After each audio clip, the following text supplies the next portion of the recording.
Joaquin Mosquera, brother of Tomas Cipriano, president in an age of transition, presented by Professor Franklin Booton Soto. To understand Joaquin Mosquera, one must first understand the family from which he emerged. The Mosquera family of Popayan belonged to one of the most powerful aristocratic networks of the southern Andes. Their influence rested on landholding, education, ecclesiastical ties, marriage alliances, military service, and long experience in colonial administration.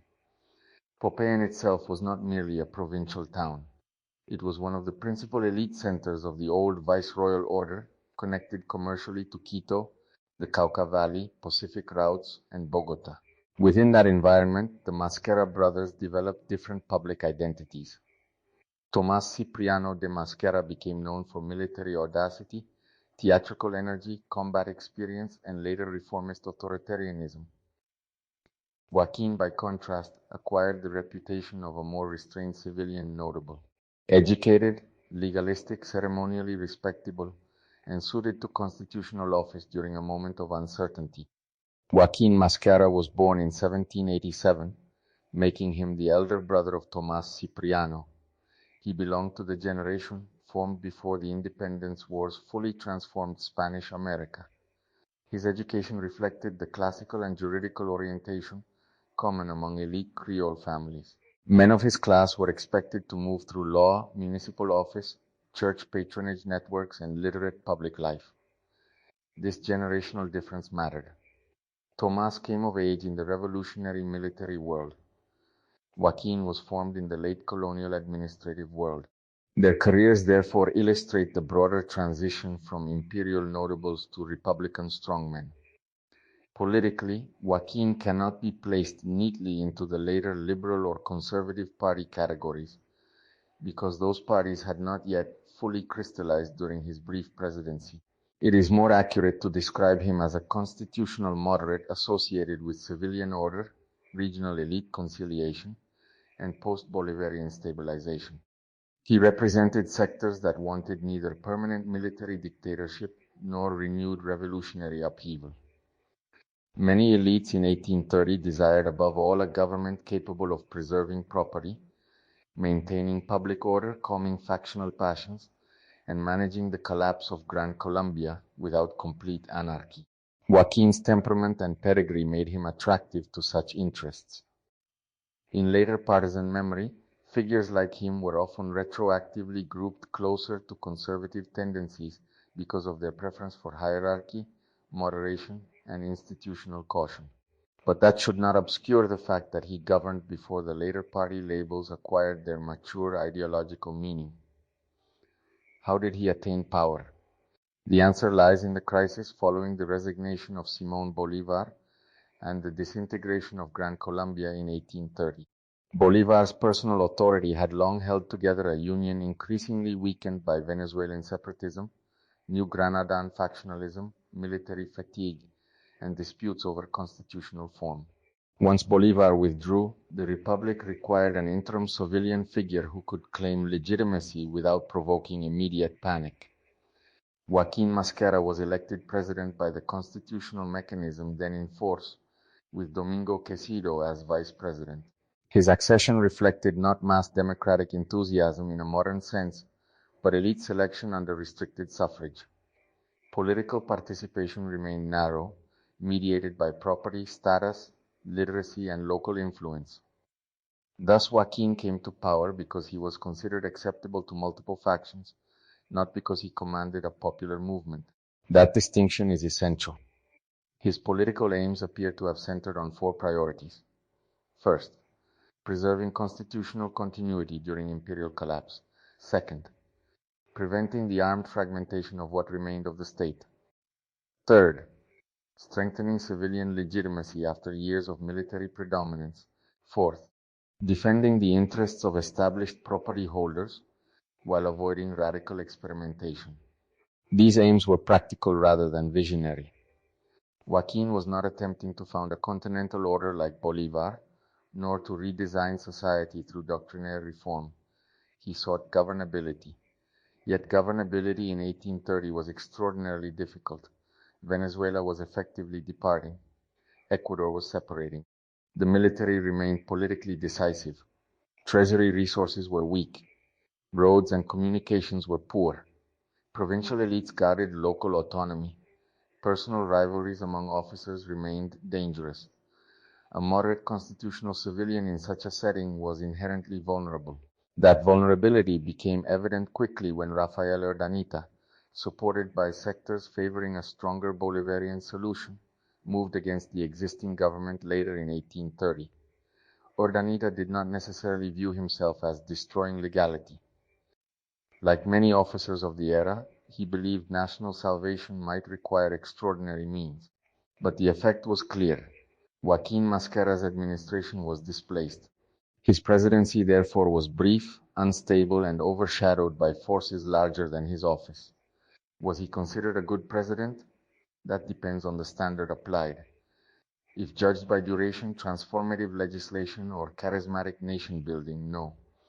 His presidency was too short and too constrained.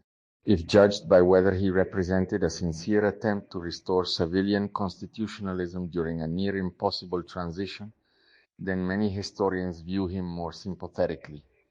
He is often remembered less as a failed ruler than as a transitional one.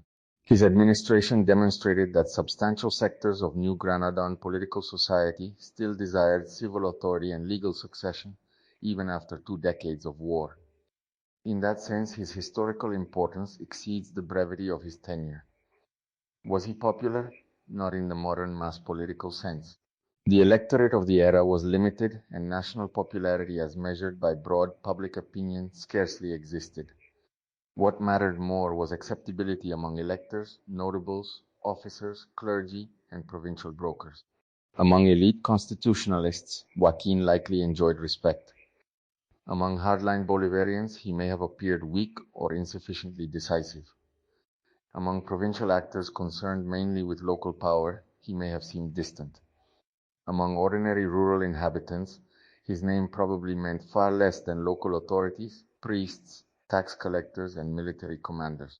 Thus, popularity must be understood as segmented and indirect. His known strengths included sobriety of temperament, literate administrative competence, social respectability, and ability to reassure cautious elites. He was not a reckless adventurer. In an exhausted post-war society, that mattered. He also embodied continuity between colonial administrative culture and republican legality. Men like Joaquin knew how councils functioned, how formal correspondence should be conducted, how patronage networks operated, and how elite consensus was negotiated. Those skills were valuable in fragile states. His weaknesses were equally significant. He lacked Bolivar's charisma, Santander's bureaucratic force, and Tomas Cipriano's later audacity. He does not appear to have possessed commanding military loyalty. In an era when bayonets still validated constitutions, that was a severe limitation. Moderation can be politically admirable and strategically fatal when opponents command troops. As for personality, surviving portrayals suggest a serious, respectable, measured, and somewhat conventional statesman rather than an electrifying public figure. He seems to have preferred order to spectacle, procedure to improvisation, and accommodation to dramatic confrontation. This temperament may explain why some contemporaries trusted him and why others underestimated him. In unstable revolutionary societies, prudent men are often praised in memoirs and defeated in real time. How was his relationship with his brother Tomas? The Mosquera family was politically influential, but like many elite dynasties, it contained differences of style, generation, and ambition. Joaquin and Tomas shared family interests, regional identity, and social networks, yet they represented distinct political types. Joaquin was the elder civilian notable of the transition moment. Tomas became the younger warrior politician of the next generation. There is no simple evidence of constant hostility between them, but neither should one imagine sentimental fraternal unity free of rivalry. In powerful families, careers overlap, patronage matters, and comparisons are unavoidable. Tomas almost certainly benefited from the family prestige reinforced by Joaquin's elevation. At the same time, Tomas would later eclipse Joaquin historically through military glory and repeated presidencies. One brother symbolized respectable legitimacy. the other became forceful power. Later memory has often treated Joaquin as a footnote because Tomas Cipriano looms so much larger in Colombian history that is understandable but incomplete. Joaquin's presidency reveals an important truth about the 1830s. Many leaders still hoped Colombia could be governed through restrained civilian constitutionalism. The fact that this experiment faltered helps explain why later politics repeatedly returned to generals, caudillos, and men of harder temperament, including his own brother. A revealing contrast can be drawn. Joaquin attained office because elites trusted him. Tomas attained greater historical stature because he could compel obedience, build coalitions, and survive conflict. The Republic repeatedly rewarded the second skill more than the first. That contrast was not merely personal, it was structural. In the long view, Joaquin Mosquera should be remembered as a respectable transitional president whose failure was not primarily individual weakness, but the near impossibility of civilian moderation amid the collapse of a continental union. He represented legality in a moment when legality lacked force. His brother learned from that lesson. Tomas Cipriano de Mosquera would later seek not merely office, but power sufficient to keep it. Sources consulted in preparation of this lecture include constitutional records of 1830, correspondence of leading New Granadan figures, José Manuel Restrepo, David Bushnell, Frank Safford, Malcolm Diaz, studies on the dissolution of Gran Colombia, biographies of the Mosquera family, works on Rafael Urdaneta and the crisis of 1830,